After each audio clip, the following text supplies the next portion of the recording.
Fáilte roimh a chairde go dtí an físin seo in ómos do Cormac mac Cuileáin, agus spenachtaí lála Cormac 2023 daoibh go léir.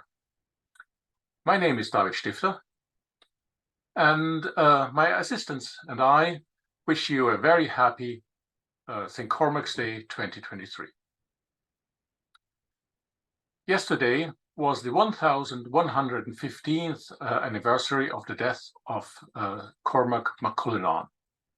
Cormac was King Bishop of Chéill in the early 10th century.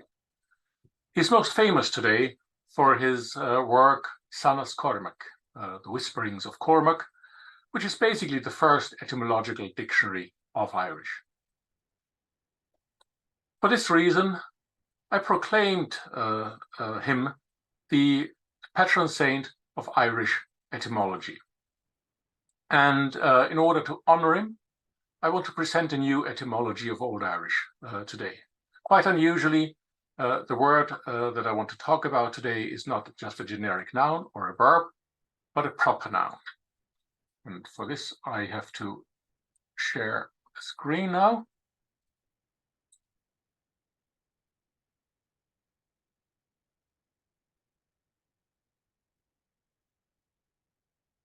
I want to talk about the Old Irish female name Líadain. This is a rather rare Old Irish name, and it doesn't occur for many persons. So it occurs once for a saint, Saint Líadain, but we don't really know much about her. Líadain is also the name of the mother of Saint Ciaran of Sair, and she has given her name to a still modern toponym, small townland name, Liadain or Liadain in anglicized form, which is in County Offaly. But the name is most famously known as the heroine of the tale Cormac Líadain agus Curach, the encounter of Liadain and Curach, a romantic tale of the late 9th or maybe early 10th century. And this is where I'm coming from myself, because I've recently finished in a new edition of this text. Ever since this text was first edited for a modern audience at the beginning of the 20th century by Cormac, the name Liadain, which had actually been forgotten and gone completely out of use by then, has been reintroduced into the naming tradition of modern Ireland. And it can be found today in the modern form Liadain, usually pronounced in this form with a spelling pronunciation, even though actually the correct form, if the name had organically developed throughout the modern Irish period, would be nowadays Liadain. In the tale, the form Liadain is attested a couple of times as the nominative, as the vocative, as the accusative of the name, and almost always with a palatalized N at the end, that is, with a slender N. Only a single time we find the nominative Liadain in a poem, but this is quite obviously metrical license, because this is something that the author or the poet of this text quite frequently does. He changes the forms of names when he has the need of a rhyme, and this is precisely the case here. Apart from the form Liadain, we also find we find the genitive Liadain of that name in this form a couple of times.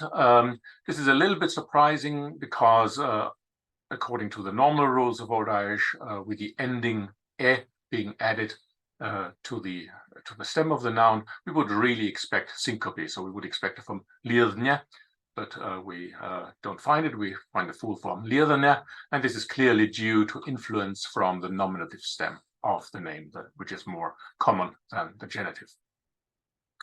That syncope would actually have been regular in any case is demonstrated by a male variant of the name, which is Líadain, which is even much more rare than the female name. And here the male naming suffix "an" has been added to the stem Liadain, and we can see the very regular syncope that it has undergone. if I may make a short digression here, the formation of the male name Liadain actually follows a very common pattern, where we have on the one hand a common noun or a common adjective as a female name, like Liadain. When we want to form a male name, we have to add this suffix "an," which has a sort of individualizing function. It is often called, "an" is often called a diminutive suffix, i.e. showing endearment, but it's really more an individualizing suffix. Those inflectional forms of Liadain that we find, Liadain and Liadain, form a pattern, or belong to a pattern that we call the I stem, the long I stem inflection on Old Irish, which is a small group of words that behave like this, but well established, and other words that belong there and that have actually some kind of formal resemblance to Liadain are the Old Irish word Líadain for queen, and Liadain for year. And if you look at their genitives, Líadain and Liadain, you can actually see the regular syncope that these very common generic nouns still undergo in the Old Irish period. But as I said, Liadain as a personal name has undergone this innovation of analogical introduction of the full stem also in the genitive Liadain. The interesting thing about the name Liadain is that in the tale Cormac Líadain agus curach, the name is etymologized in two instances, or at least there are some etymological word plays used in the text itself, and they form part of the narrative as such. The first one is that one of the characters in the tale understands Liadain as meaning grey one, grey lady, grey person. That is, he clearly makes the connection of Liadain with the Old Irish adjective liath, grey. Later on in the tale, Liadain herself plays with the similarity between the name Liadain, between her own name Liadain, and the noun liúd, which means accusation, and very specifically accusation of sexual misconduct. However, despite these attempts of understanding or giving a meaning to the name from the side of the Old Irish author himself, it is quite clear that both explanations are formally impossible. In both cases, I've given you the Proto-Celtic and Proto-European or pre-Celtic reconstructions of the corresponding base words for liath and liúd. In fact, from neither of the two, it would be possible to derive the name Liadain synchronically for Old Irish. In other words, these explanations within the tale are what I would call Isidorian type etymologies. Isidorian type etymologies means that they are in the tradition of the famous bishop Isidore of Seville, who in the early 7th century wrote a very, very large book called Etymologiae, etymologies, where he explained the meaning and the origin of Latin words in precisely the same fashion as we can see here in the tale. So, if that is not the correct etymology, what is then the better etymology? Well, in my view, the name Liadain is rather cognate with a word in Welsh, in the Welsh language, namely the word llwyd, which means success, prosperity. And derived from this noun, we have the verb llwyddodd, to have success, to be successful. This word llwyd comes from a Proto-Celtic root, plaid, which itself continues a pre-Celtic root plaid, the meaning of which can be reconstructed as to strive, to succeed.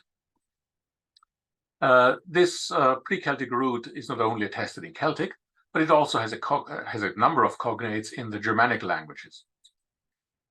So from this root, we find in Proto-Germanic the verb fleeten, to strive, to fight, which is continued, for instance, in English in the verb to flight, which is a little bit outdated nowadays. It would not be used in everyday speech, but you can find it in older English literature. In German, the word is continued by the noun Fleiß, which means effort, which is still a very, very common word in German. So with this etymology of mine, this means that we can explain Liadain as going back to a Proto-Celtic formation of Líadain, with the suffix ani at the end, which we will also see in other words in a minute, which itself can be further projected back to a pre-Celtic formation, Pleidanich, which means, which can be translated as the one having success, and very specifically a gendered noun, specifically referring to a female or a feminine referent. So the one female or the one feminine person who has success. This type of formation, as I said, has a parallel, for instance, in the Old Irish word Regan, queen, which in a very, very parallel fashion goes back to a Proto-Celtic Rigani, which in turn to a Proto-Indo-European Chreganich. And again, a gendered expression meaning the one feminine or the one female person having authority. And you can see that in all these formations, Líadain, Rigani, and in Old Irish then Liadain, Regan, we have the same kind of feminizing suffix ani, and in Old Irish then ani. So, if you liked my etymology, my explanation of the female Old Irish name Liadain, you can actually read up more on this in my forthcoming book with the Old Irish title Chéill in a Villeth, Dliged in Dáno, which contains, on the one hand, an edition of the Old Irish tale, curach Liadain agus curach, but going beyond that, it also contains a number of hitherto not understood, not translated, or misunderstood Old Irish poems. And I hope that this book will be out later this year. With this, I thank you for watching my small video, and enjoy a happy St. Cormac's Day 2023. Slán agus beannacht.